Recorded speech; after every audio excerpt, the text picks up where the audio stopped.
तो अगला न्यूज आपकी स्क्रीन पर द इकोनॉमिक्स टाइम्स से लिया हुआ, India's bio economy grew 8 times under PM Modi since 2014, Jitendra Singh. तो जितेंद्र सिंह ने जो है ये कहा है, क्या कहा है कि जब से भारत के प्रधानमंत्री मोदी जी बने हैं, यानी कि 2014 से अगर हम बात करें तो 2014 से हम क्या देख रहे हैं कि भारत जो है वो बायो इकोनॉमी के क्षेत्र में जो है वो पहले की तुलना में 8 गुना ज़्यादा बेहतर कर रहा है, 8 गुना ज़्यादा आगे बढ़ा है। इसके ऊपर हम बात करें बायो इकॉनमी यानी कि जैव अर्थव्यवस्था के बारे में इन्होंने बात कही और कहा कि जैव अर्थव्यवस्था के क्षेत्र में जो है भारत 8 गुना तेज़ी से आगे बढ़ा है। इसके ऊपर हम बात करेंगे। ठीक है, चलिए देखते हैं क्या है न्यूज़, और इस न्यूज़ पर बात करते हैं। आपके स्क्रीन पर जो हैं वो जितेंद्र सिंह जी हैं। ठीक है ना, ठीक है, केंद्रीय विज्ञान और प्रौद्योगिकी मंत्री हैं।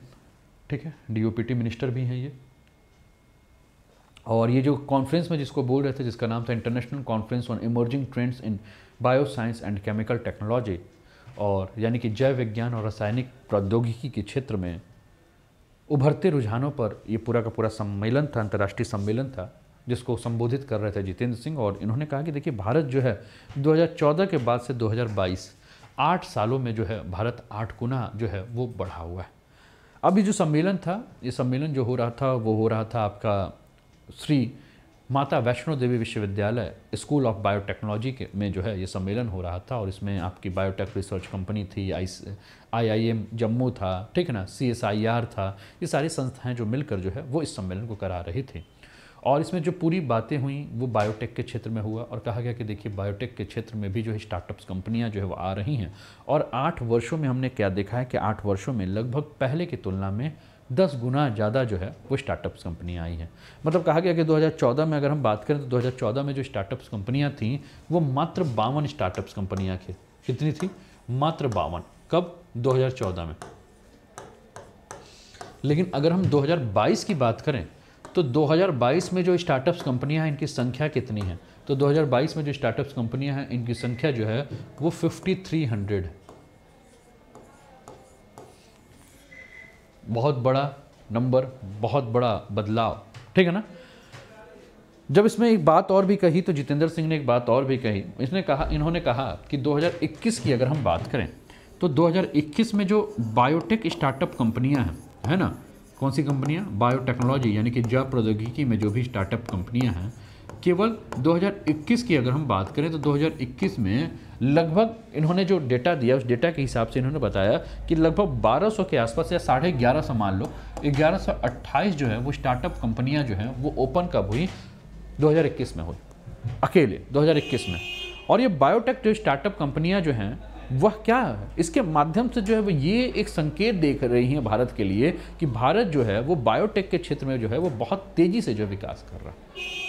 और केवल ये बायो क्षेत्र मतलब कि कंपनियां नहीं ओपन हो रही हैं, कंपनियां ओपन होने के साथ साथ क्या हो रहा है कि लगभग 25,000 लोगों के लिए जो है वो क्या किया है, 25,000 लोगों के लिए जो है वो रोजगार का सृजन कर रहा है। क्या कर रहा है? रोजगार सृजन कर रहा है, रोजगार का निर्माण, यानी कि लोगों को जो है वो जॉब दे रहा है। ये भी एक बहुत बड़ी चीज़ है, लोगों के लिए क्या हो रहा है? जॉब। अब ये जो बायो सेक्टर में जो कंपनियां हैं वो कौन कौन सी कंपनियां हैं? अब देखिए आपकी स्क्रीन पर देखने को मिल रहा है न्यू स्टार्टअप्स इन 2021 टॉप 10 स्टेट्स। 10 स्टेट कौन कौन से हैं जहां आपके बायोटेक ये जो स्टार्टअप्स कंपनियां आपकी ओपन हो रही हैं? तो दिल्ली में देखिए 90, उत्तर प्रदेश में 93, वेस्ट बंगाल में 40, उड़ीसा में 25, आंध्र प्रदेश, आपको आपकी स्क्रीन पर देखिए सारा चीज़ मैं हाईलाइट भी कर दे रहा हूँ, है ना। देखिए दिल्ली में 90, उत्तर प्रदेश में 93, वेस्ट बंगाल में 40, उड़ीसा में 25, आंध्र प्रदेश में 30, तमिलनाडु में 65, कर्नाटका में 95, तेलंगाना में 100, महाराष्ट्र में 145, गुजरात में 75। ठीक है, आपके सामने ये डेटा दिख रहे हैं। ये टॉप आपकी जो स्टेट है जहां आपके स्टार्टअप्स कंपनियां जो ओपन हो रही हैं, जिसमें सबसे ज़्यादा आपको कहाँ देखने को मिल रहा है? महाराष्ट्र में, तेलंगाना में आप देख रहे हैं, ये 2 स्टेट जो हैं वो सबसे ज़्यादा। उसके बाद अगर हम बात करें तो कर्नाटक और उत्तर प्रदेश को और दिल्ली को भी आप छोड़ नहीं सकते, ये भी बहुत अच्छा प्रदर्शन कर रही हैं स्टार्टअप्स के क्षेत्र में बायोटेक कंपनियां। अब ये जो कंपनियां जो बायोटेक वाली हो रही हैं वो किस किस में है? तो बायोटेक्नोलॉजी की जो भी कंपनियां जो स्टार्ट हो रही हैं इनके बारे में अगर हम बात करें तो ये कंपनियां कहाँ काम कर रही हैं? तो इसके बारे में अगर हम बात करें तो बायोटेक की कंपनियां बायो फार्मा के क्षेत्र में, बायो इंडस्ट्री के क्षेत्र में, बायो इन्फॉर्मेटिक्स के क्षेत्र में, बायो सर्विस के क्षेत्र में और बायो एग्रीकल्चर के क्षेत्र में जो है ये 5 मेजर सेक्टर्स हैं, जिन 5 मेजर सेक्टर्स में जो है ये बायोटेक कंपनियां जो हैं वो काम कर रही हैं। कहाँ कहाँ? Bio pharma, bio agriculture, bio service, bio industry और बायो इन्फॉर्मेटिक्स। ये 5 ऐसे सेक्टर्स हैं जिन सेक्टर्स में जो है वो ये बायोटेक कंपनियां जो काम कर रही हैं। अब बायोटेक कंपनियों के बारे में अगर हम बात करें दोस्तों, तो हमें 1980s के जो है अगर हम टाइम पे हम चलें, 1980 के आसपास चलें, तो 1980 में 1986 की बात करते हैं, 1986 की बात करते हैं। और 1986 की अगर हम बात कर रहे हैं दोस्तों, तो 1986 में दुनिया के किसी भी अन्य क्षेत्र में बहुत पहले, कोई भी क्षेत्र हो आपके दुनिया का, उस क्षेत्र की तुलना में अगर बायोटेक की अगर हम बात करें, जैव तकनीक की अगर हम बात करें, तो भारत की जो क्षमता है वो सबसे बेहतर थी। भारत ने जो है वो जैव टेक्नोलॉजी या जैव प्रौद्योगिकी के क्षेत्र में जो है वो विश्व को अपनी एक विशाल पहचान जो है दे चुकी थी। भारत ने पहले ही जो है उसी समय 1986 में ही जो है एक अपना ब्रांच खोल दिया था, किसके लिए? बायोटेक के लिए। और वर्तमान में अगर हम बात करें तो भारत का जो वैश्विक बायोटेक का जो उद्योग है, उस पूरे विश्व में भारत का जो हिस्सा है अगर हम बात करें, तो टोटल अगर हम ग्लोबल लेवल पर अगर भारत का योगदान देखें तो भारत जो है वो 3% अपना योगदान जो है देता है। ठीक है ना? अगर आज से 20 साल पहले की बात करें, यानी कि अभी 2022 चल रहा है, ये तो मान लीजिए कि आपका ग्लोबली हम भारत का कॉन्ट्रीब्यूशन देख रहे हैं, भारत का जो कॉन्ट्रीब्यूशन है, योगदान है, लगभग 3% की बात है। लेकिन अगर हम आर्थिक रूप से अगर हम बात करें, पैसे के हिसाब से अगर हम बात करें, तो हम क्या देखेंगे? पैसे के हिसाब से अगर हम बात करें दोस्तों, तो अभी चल रहा है क्या? 2022। हम लगभग 20 साल पहले चलते हैं, यानी कि 2003 में अगर हम बात करते हैं, तो 2003 का अगर हम डेटा लेते हैं और 2003 के डेटा के हिसाब से अगर हम बात करेंगे, तो 2003 में भारत जो जैव टेक्नोलॉजी के क्षेत्र में, बायो इंडस्ट्री के क्षेत्र में जो भारत का जो योगदान था वो कितना था? 1.1 बिलियन डॉलर का था। कितना था? 1.1 बिलियन डॉलर का जो है मार्केट करता था। ठीक है ना? लेकिन आप ध्यान रखिए, 2019 की अगर हम बात करें तो 2019 में भारत का कंट्रीब्यूशन इसमें कितना हो गया? ठीक है ना? बायो इंडस्ट्री की मैं बात कर रहा हूं, ध्यान रखिएगा, बायोटेक्नोलॉजी इंडस्ट्री के बारे में हम बात कर रहे हैं। ठीक है ना? हेडिंग ऊपर दिया हुआ। 2019 की अगर हम बात करें तो 2019 में भारत का कितना हो गया? तो 2019 में 64 बिलियन अमेरिकी डॉलर के आसपास जो है इसका योगदान हो गया। और आगे आने वाले साल में भारत क्या मान रहा है? आगे आने वाले साल में अगर हम भारत के कंट्रीब्यूशन के बारे में बात करें तो भारत 2024 तक मान रहा है कि बायोटेक्नोलॉजी इंडस्ट्री के क्षेत्र में भारत का जो योगदान हो जाएगा वो 100 बिलियन अमेरिकी डॉलर के आसपास का जो है वो योगदान हो जाएगा। यानी कि भारत उद्योग में जो है वो क्या करेगा? 100 बिलियन अमेरिकी डॉलर का जो है वो अपना उद्योग स्थापित करेगा। और ये इस समय हम भारत में हम क्या देख रहे हैं कि स्टार्टअप्स कंपनियां आ रही हैं, स्टार्टअप कंपनियां अपना काम कर रही हैं और बायोटेक्नोलॉजी में भारत जो है एक बहुत तेजी से काम कर रहा है। फायदा क्या हो रहा है? लोगों को रोजगार प्रदान कर रहा है। इसके अलावा क्या फायदा हो रहा है? सामान्य और सस्ती चिकित्सा, आयुर्वेद। आयुर्वेद को आप क्यों भूल रहे हैं? कोविड के समय आयुर्वेद, अभी डेंगू भी होता था तो आयुर्वेद के चक्कर में पड़ जाते हैं सब, पपीता, गिलोय, बकरी का दूध। ठीक है, तो भारत के लिए इसका महत्व क्या है? तो मैंने कहा कि भारत के लिए जब महत्व के बारे में बात करें तो सबसे पहले तो आपको चिकित्सा के क्षेत्र में महत्व देखने को मिलेगा। कहाँ देखने को मिलेगा? चिकित्सा के क्षेत्र में। अब चिकित्सा के क्षेत्र में अगर हम बात करें तो हमारी चरक सुश्रुत की परंपरा आप कैसे भूल सकते हैं? भारत में तो पहले भी रोगों का निदान करने के लिए उपचार की जो पद्धति यूज की जाती थी चिकित्सा के लिए, वो किसका किया जाता था? जैव तकनीकी का किया जाता था कि नहीं? एक बार कमेंट करके बताइए। तो हम शुरू से इसी, और आज भी हम यही करते हैं, है ना? जहाँ दवाई काम नहीं करता वहाँ जड़ी का हम यूज कर लेते हैं, जड़ी बूटियों का यूज करते हैं ना। तो बायोटेक्नोलॉजी के क्षेत्र में भारत पहले भी अच्छा था, चिकित्सा के क्षेत्र में, और हम अपनी पारंपरिक जो भी चिकित्सा पद्धति थी वही पारंपरिक चिकित्सा पद्धति की हम आज प्रयोग कर रहे हैं, है ना। तो बायोटेक्नोलॉजी, जेनेटिक इंजीनियरिंग के क्षेत्र में तो हम काम कर ही रहे हैं, लेकिन इसके अलावा जीन थेरेपी के क्षेत्र में भी हम काम कर रहे हैं। इसके अलावा आप इन्हीं क्षेत्र में आप देखिए कि हम लोग जो है वो जैसे मच्छरों के आनुवांशिक संशोधन में भी हम काम कर रहे हैं इसी तकनीक का प्रयोग करके, जिससे कि क्या हो कि डेंगू और मलेरिया जैसे महामारी की समस्या का जो है वो समय रहते जो है समाधान हो जाए। इसके अलावा अगर हम बात करें तो कृत्रिम गर्भधान, जैसे कि जानवरों को आप देखते हैं, जानवरों को जो है, जैसे कि एक चीज़ और भी आप जानते हो, कृत्रिम गर्भधान के बारे में अगर हम बात करें तो एक टेक्नोलॉजी आप सुनते हो जिसको कि हम IVF टेक्नोलॉजी कहते हैं। क्या कहते हैं?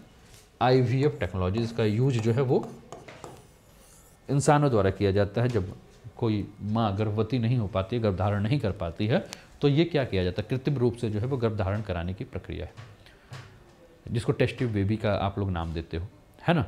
लेकिन इसके अलावा अगर हम बात करें तो जानवरों में भी तो कृत्रिम गर्भधान के माध्यम से क्या किया जाता है कि जो भी मादा जानवर होती है, यानी कि जो भी फीमेल आपका जो एनिमल होगा, ठीक है, उसका जो भी प्रजनन पथ होगा, यानी कि जो भी प्रजनन मार्ग होंगे, उसमें क्या किया जाता है, स्पर्म या वीर्य को जो है वो क्या किया जाता है, कृत्रिम तरीके से जो है वो किया जाता है। इसके अलावा मान लीजिए किसी के ब्लड में किसी भी प्रकार का विकार उत्पन्न हो जाता है, तो स्टेम प्रत्यारोपण या स्टेम ट्रांसप्लांट के बारे में भी बात करें तो इसमें भी जो है हमने इस पद्धति से जो है वो सफलता हासिल की है। इसके अलावा अगर हम बात करें तो हम कृषि के क्षेत्र में अगर हम देखें, भारत में कृषि के क्षेत्र में भी खाद्य पदार्थों के बेहतर गुणवत्ता को बढ़ाए रखने के लिए भी हमने समय समय पर जो है वो क्या किया है कि कृषि के क्षेत्र में भी हम जैविक खाद का प्रयोग कर रहे हैं। जहाँ सभी रसायन का यूज करते हैं, हम जैविक खादों का, नीम कोटेड खाद और इन सारी चीज़ों में बात कर रहे हैं। हमने फसलों की क्लोनिंग के ऊपर काम किया है। हम जो बीज यूज कर रहे हैं, आप देखिए कि हाइब्रिड बीज, संकर बीज या कृत्रिम बीज या प्रकाश संश्लेषण में की प्रक्रिया जो है उसके माध्यम से प्लांट्स का ग्रोथ जल्दी हो तो उसमें सुधार किया है। हमने ऐसे फसलों का ज़्यादा से ज़्यादा ईजाद किया है कि जो फसलें जो हैं वो जलवायु के हिसाब से, जैसे कि मान लीजिए कि हम धान की बात करें तो धान के लिए हम जानते हैं कि भैया बहुत ज़्यादा पानी की आवश्यकता होती है, तो हमने ऐसे फसलों का, ऐसे धान के बीजों का उत्पादन किया है, बनाया है, जो कि कम से कम भी जल में जो है वो क्या कर सकें, अपने आप को जो है वो विकसित कर सकें, है ना। हमने जैव कीटनाशक में जो है वो जितना हो सकता है संभावित जो है उसमें संशोधन किया है। उर्वरक के क्षेत्र में, शाकनाशियों के क्षेत्र, शाकनाशी मतलब जो भी घास फूस आपके उग जाते हैं तो उसको समाप्त करने के लिए, कीटनाशक के लिए जो है वो पारंपरिक जो भी आपके पादप प्रजनन के जो तकनीक होते हैं उसमें सुधार के रूप में काम किया है।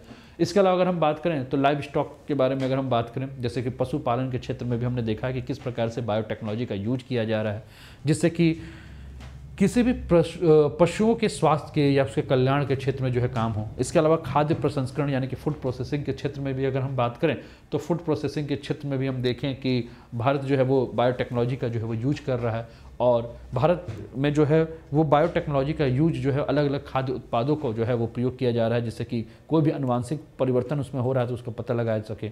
इसके अलावा आप देखोगे कि हम जेनेटिकली मॉडिफाइड फूड्स की तरफ आप आगे की तरफ बढ़ रहे हैं, जैसे कि विश्व स्तर पर अगर हम देखें तो मक्का हो गया, सोयाबीन हो गया, टमाटर हो गया, आलू हो गया, पपीता हो गया, है ना, सरसों हो गया, बैगन हो गया, रुई हो गई, कॉटन हो गया, तो जेनेटिकली मॉडिफाइड प्लांट्स के बारे में हम लोग बात कर रहे हैं, ठीक है। इसके अलावा हम क्या देख रहे हैं कि आपको याद होगा कुछ दिन पहले मैंने आपको जो है वो गोल्डन राइस के बारे में बात किया था, जिसमें मैंने कहा था कि ये आपके जो PDS सिस्टम में आपको गोल्डन राइस जो दिया जा रहा है, उस गोल्डन राइस में क्या है कि चावल, हम जानते हैं कि भारत में सबसे ज़्यादा खाए जाने वाला जो है वो अनाज है, भारत का सबसे अधिक जनसंख्या जो है वो चावल खाता है, और PDS सिस्टम में जो हम जो पब्लिक डिस्ट्रीब्यूशन सिस्टम जिसमें कि आप कहते हैं राशन के दुकान से जो मिलता है, तो उसमें क्या कोशिश किया गया है कि गोल्डन राइस बांटा जाए। गोल्डन राइस सुनहरा जो चावल होगा जिसके अंदर मल्टी न्यूट्रिएंट्स डाला जाएगा, जैसे विटामिन्स डाला जाएगा, मिनरल्स डाला जाएगा, प्रोटीन डाला जाएगा, जिंक डाला जाएगा, आयरन डाला जाएगा, सूक्ष्म पोषक तत्वों को भी आप देख रहे हैं कि क्या किया जा रहा है कि आपके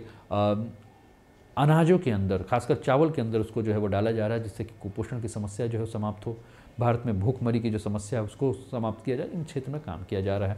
इसके अलावा अगर हम बात करें तो पर्यावरण के क्षेत्र में, इन्वायरमेंट के क्षेत्र में भी जो है वो बायोटेक्नोलॉजी का बहुत ज़्यादा उपयोग किया जा रहा है, जिससे कि वनों की कटवाई, वायु प्रदूषण जैसे जो भी पर्यावरणीय समस्या है उसको जो है वो समाप्त किया जा सके।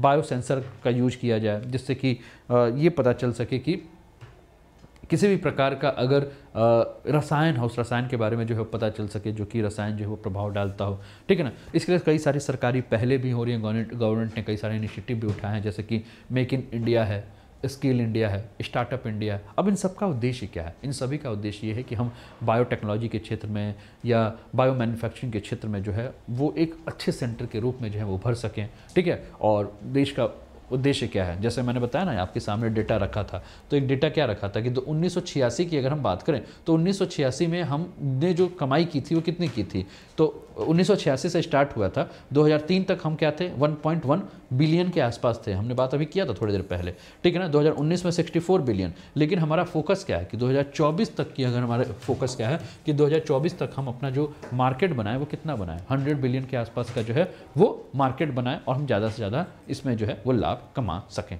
ठीक है। तो ये टॉपिक रहा दोस्तों, कैसा लगा टॉपिक ज़रूर बताइएगा और अपना फीडबैक भी जो है वो ज़रूर दीजिए, बताइए कैसा लगा। ये दूसरा टॉपिक रहा, उम्मीद करता हूँ कि आपको पसंद आया।